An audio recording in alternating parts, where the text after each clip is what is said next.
Hold up ito, wag ka nang pumalag.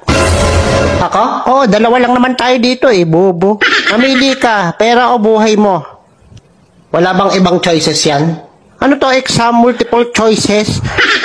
Ay, sarap sa kalin. Yung buhay ko, binigay ko na sa asawa ko. Yung pera ko, kinuha na rin niya. Hold upper ka ba o nang-aasar? Wala ganun? Hindi ka binibigyan ng pera?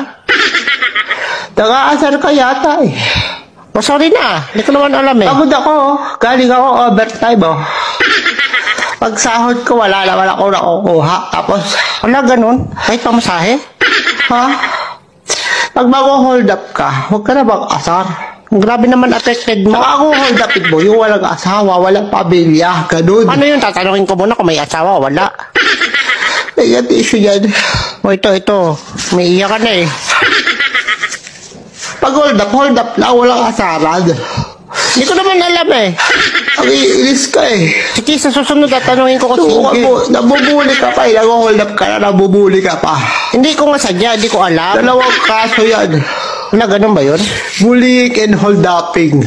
Uy, totoo yun? Meron yata nun. Sige na, hindi na kita hold upin. Nahingan mo pa akong tiso. Sige na, balis ka sa harap ko na. Alibad-baran ako sa mukha mo. Ito na, paalis na. Hindi ko naman alam na under ang hayop ka eh. Ang lakas mo, asarahan.